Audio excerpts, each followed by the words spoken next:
Hello there, you is listening to the Nerdy KP podcast, and I is your host, KP Sema. On this episode, I will be continuing the talk of live action remakes because on this episode right here, I'll be talking about the How to Train Your Dragon live action remake, and boy, do I got some notes for y'all. The very first thing I want to talk about is the differences between this one and the 3D animated one. Firstly, I just gotta say, they barely say the word Viking. Now, y'all may think this is weird because it's literally about Vikings. So I did a Google search yesterday. I want to say the original one said Viking at least like 44 times. Like the word Viking was used repetitively in the original animated version.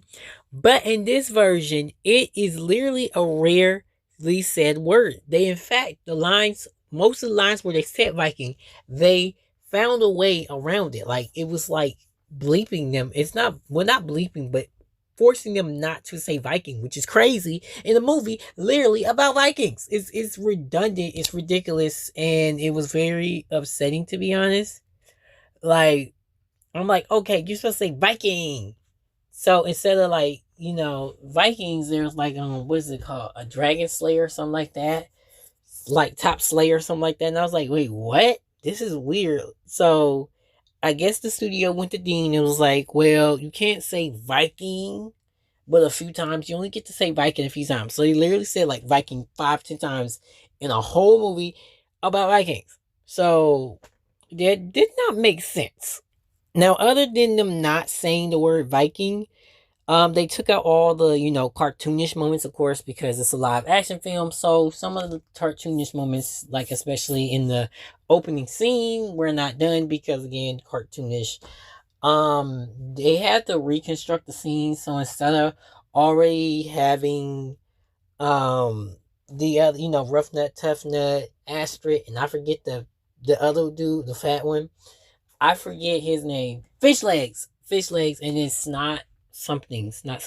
Instead of having them like basically already having their, dragon killing weapons and stuff, they were the fire brigade. So, that was kind of disappointing because I was expecting to see like the fire behind them as they just walk forward in slow motion. Like I was waiting for that. It's like, but other than that, it was very subtle changes in dialogue. Like the opening dialogue was different than the actual animated version, but the scene itself was pretty much the same, just subtle differences throughout the entirety of the film. The second thing I want to talk about is the CGI of the dragons in iconic scenes, y'all. So Toothless and literally every other dragon looks the exact same way as they did in the animated version, including the other films and TV shows.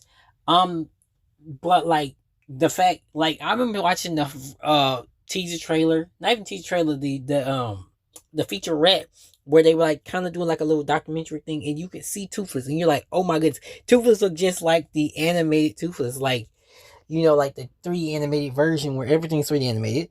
But yeah, like, and I tell you, these dragons look just like they did, including the villainous dragon that we see in that huge battle in the end. Let me tell you something. Woo, they did excellent with it and recreating Burke and everything. So on that part, they did not disappoint. It was really good. Like it was actually amazing to see how they transformed it from 3D animation to live action. And I have to give up my hats to Dean and everyone in the crew, and of course the cast. And they got all the epic and iconic scenes. Well, most of them, right? Um, for Test Drive, that was the one I was waiting for. I was waiting for that scene. Oh my goodness. And I love this. I love the music. I love the score of that scene. I listen to it all the time. It is so iconic. So the fact that they got the same person, oh my gosh, I don't remember his name, but the same man who did the score for the original film did the score for this film. So they had to do it right. And the scene was on point, only subtle differences, but Test Drive was amazing. And I'll be honest, both versions had me like, yo, I want to fly on a dragon. Like, I want to fly on a dragon just to like see that landscape. You know what I'm saying? Like, that landscape was so beautiful, and to see it translated from, I had that one director say translate, but to move it from, to actually have it shown in live action, and I'm like, this is so beautiful. I don't know if they took from like an actual scenery and like CGI the rest or what, but it looks so real, so beautiful. Like, when I tell you that the CGI on everything looked great, man, it really gave me those nostalgic feels that just like, man, this is a great representation of the original animated film and that we all know and love. And I'm just so thankful that Dean held his ground and was like, okay, if we gonna do this, we gonna do this right.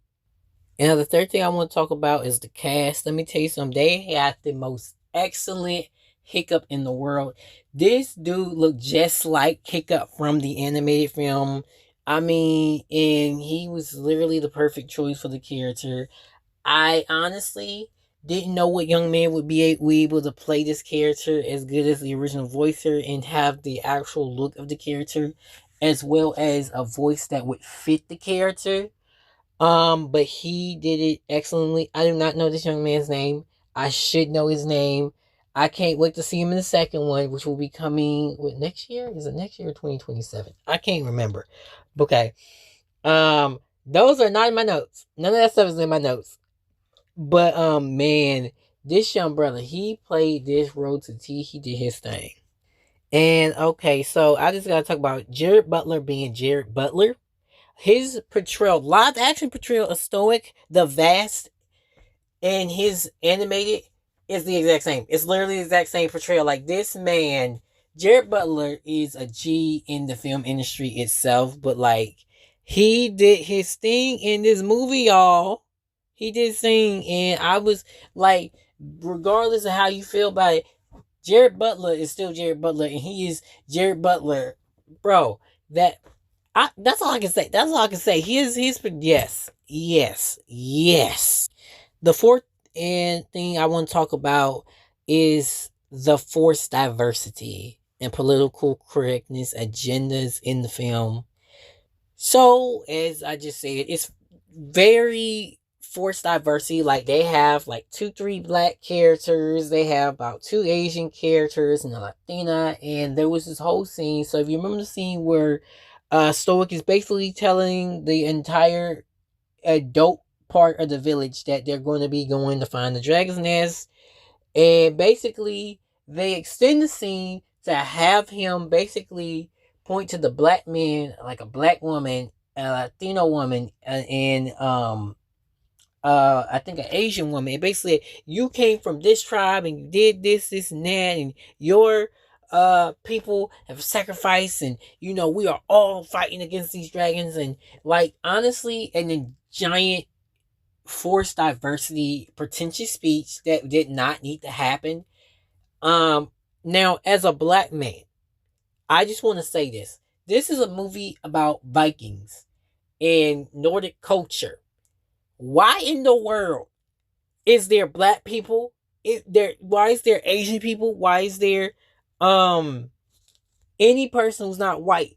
At that point in time, they did not know there were other people of other races. So you didn't see that kind of people in that part of Europe at that time. So why are we seeing that in this film? Let me tell you something. I'm a black man. I love watching stuff with black people and just diverse cast, but this ain't it. When I think of Vikings, when I think of How to Train Your Dragon, I think of white people. Strictly white people. No black people whatsoever. No black people, no Asian people, no Latino. No. It is white people. This is one of my favorite Caucasian franchises. And you got to put this forced diversity in here, having it. I don't know. And I know they probably didn't want to do this because, again, it's Viking culture. But, the studio was like, yo, you have to add, such and such amount of minorities, and we have to have scenes where they're highlighted. I don't know what Hollywood execs think that this makes us feel good. It doesn't make us feel good because you can tell it's fake. It's not authentic. It was too pretentious of a speech, and it wasn't anything natural in that scene. And because they added that dialogue, it took away from the original pattern of the scene where he says anybody that doesn't want to go on this mission stays behind babysits tooth Hiccup, and everybody raises their hand like that. That me and my little brother, we were waiting for that joke. That joke didn't come. There was a lot of jokes that didn't come because, of course, political correctness and stuff like that. So yeah, and then the top of pretentious speeches. If you remember the dinner scene where after Toothless was messing around, Hiccup was hanging with Toothless, he comes in and they're all talking and he gives himself a turkey leg or chicken leg, some type of leg, and you got the book of dragons and stuff. And before he starts reading the book, unlike in the original film where Astrid just walks out, she gives Hiccup this like minute and a half, 2 minute pretentious speech, basically where she says, I want to be the village leader and I want your house. That does not exist. Why was that need to add in there? And why make Astrid a villainous character in that moment? I don't know why. I don't know if they want to say she was a strong black woman because she was played by Nico Parker, Tandy Newton's daughter. And she honestly, the thing about Nico Parker is she could go as black, she could go as white, she can go as mixed. And the thing is, in most things, she looked like a tan white woman. So they could have just, basically in that scene, she was basically saying that because her family is black, that they had to struggle work harder. Which at that time of time and culture, that didn't make sense of a statement. Because if you understand what century that How to Train Your Dragon takes place, none of that makes sense. Because this is before slavery. This is before slavery even got to those elements of Europe. So I'm kind of confused at this whole pretentious speech that was going on. But yeah, that's a conversation for something else. And going back to the first point, the film focused more on multiple tribes. Like throughout the film, so it was like, we have different tribes here in Berk. So it didn't focus on just the Burkians. It just had a bunch of people from different tribes. And it just really forced this agenda. Like, man, like, I wish it was just Burkians. I wish it was just white people. That sounds crazy as a black man to say. But seriously, there's just some stuff. I thought we learned with the Spiderwood Chronicles show that it's not good to put black people in things with Caucasian people. I feel like if the book originally has Caucasian people, let it just be Caucasian people. If the book originally has black people, let it be black people. If you can do it in a way that is respectful to the original book and not try to over diversify it, I feel it can work.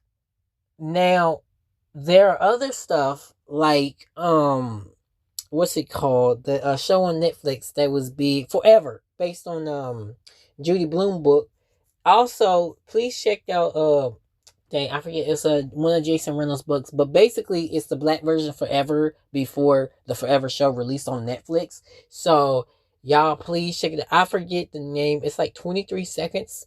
26 seconds. I literally got like an early release copy and then it's got destroyed.